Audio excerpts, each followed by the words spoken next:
Hi everyone, this is Devins Financial Weekly Stock Analysis Newsletter. Today is May 19th, 2013. Our newsletter is for your informational purpose only. We're not responsible for your gains and losses. Let's take a look at current market trend and our strategy. US stock market remains in the uptrend. SP 500 is at a historical high. My plan is continue long the strong stocks and continue long the leverage ETFs. Let's take a look at the chart of the major indices. First of all, is a German DAX index. It's going up. It's in a very nice uptrend. China Shanghai Stock Exchange Index. It looks like they may reverse its downtrend. Right now, it's break above 50-day moving average, and this turning around. So it may become an uptrend again. Nasdaq index daily chart. Nasdaq is in very nice uptrend. It gapped up here and break previous resistance and going up. Nasdaq monthly chart for the past 30 years. Nasdaq reached a peak in the year 2000 when the tech bubble bursted, and Nasdaq reached $5,100, and then after tech bubble bursted, Nasdaq came down to $1,100, and year 2002 it reached the bottom and went up to 2,800, and 2008 financial crisis, Nasdaq came down to $1,200, and after that bottom it came up, and right now it's in the past 10 years a high. It has not reached the tech bubble high yet, but it has already surpassed the 2007, the peak in 2007. So it's on the historical high. Mid cap index is in the uptrend. Small cap index is also in the uptrend. SP 500 daily chart, it's in the uptrend, very strong uptrend. SP 500 monthly chart for the past 30 years is at a historical high. It has already surpassed previous two highs made on year 2000 and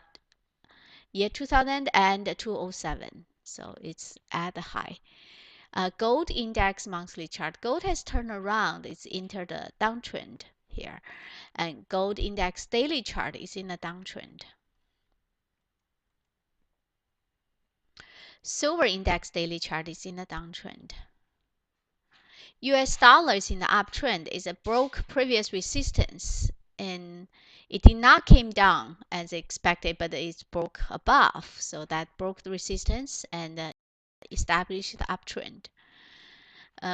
Crude oil is consolidating on the top and the high level, close to the previous high. Gold mining stock index is in a very strong downtrend. IYR is a US real estate index ETF. Is in a very nice uptrend. Semiconductor index ETF is SMH. This is a very strong uptrend. XLF is a US financial sector ETF. Is in the uptrend. I'd like to share with you some of the strong stocks. Those stocks are the leaders of this market, and they are previously broken out and continue to be in the uptrend, but they're very far away from the buy point, from the breakout buy point, and they're very extended. They don't have the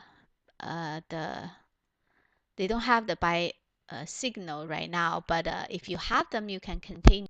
You hold them. If you don't have them, and don't buy it right now. ACT had several breakout. This is a breakout, this is a breakout, and then this is another breakout from this little flat base. So it's currently very extended now. ARMH, this is a breakout point. It's going up, uptrend. CELG has broke out several times. Here is a breakout. This is a breakout. It kept going up and pull back to 50-day moving average and rebound. Right now, it's continued to be in the uptrend. Cisco had a massive breakout after the earning report, and a breakout from the flat base. Actually, Cisco is still within the buy range if you use the gap up as a breakout. The open price of that gap up day, that's a breakout pivotal point. Right now, it's still within the buy point. And when Cisco breakout, it was with a very high volume. That's the indication that the institutions are buying with a massive fund. So that's very positive for the market in general. DDD is in a uptrend. It broke out but quickly pulled back. And this cup is it's kind of risky cup. It's in a dip risky cup. GILD, this is a biotech stock in uptrend. Green Coffee Mountain. Green Mountain Coffee.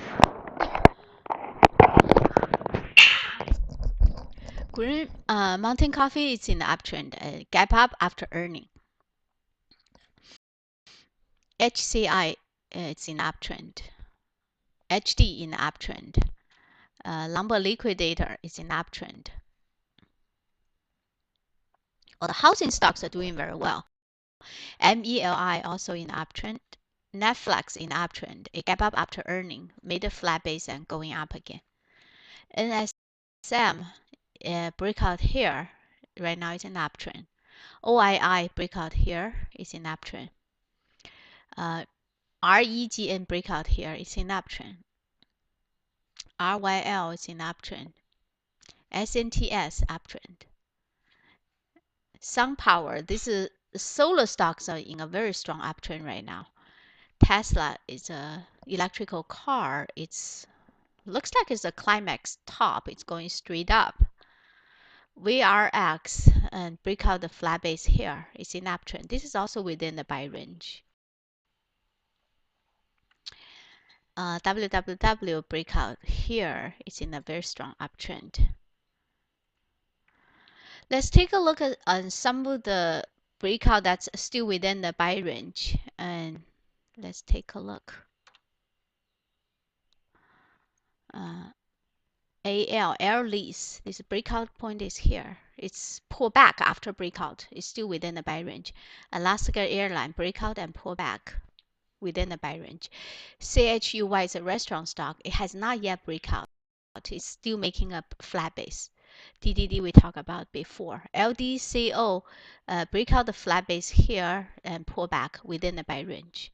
SSYS is another 3D printing company. This is a breakout point, but it broke out and pulled back quickly. So this breakout is not very convincing. However, it's still within the breakout buy range. And this kind of stock is better to buy when they pull back to the major moving average and find support. You buy on that major moving average pullback. URI, this is a equipment rental company, the construction equipment rental company. Breakout here and pull back. And there are two new IPOs. One is a big data and that's a cloud computing. And those two IPOs are very successful. They ran up 60 to 70% on the day of IPO.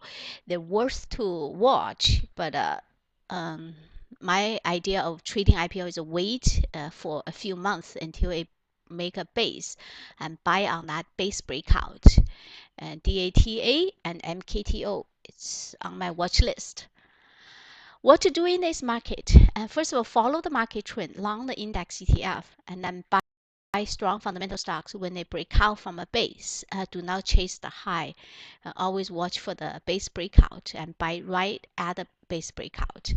And then if you buy a stock, it make money, hold on to the winners and get rid of the losers very quickly. If the stock lost 7 to 8% from your buy point, that's a time to get rid of them.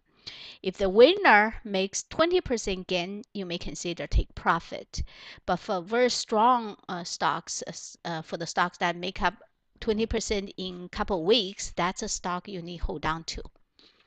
Okay, that's all for this week. See you next week.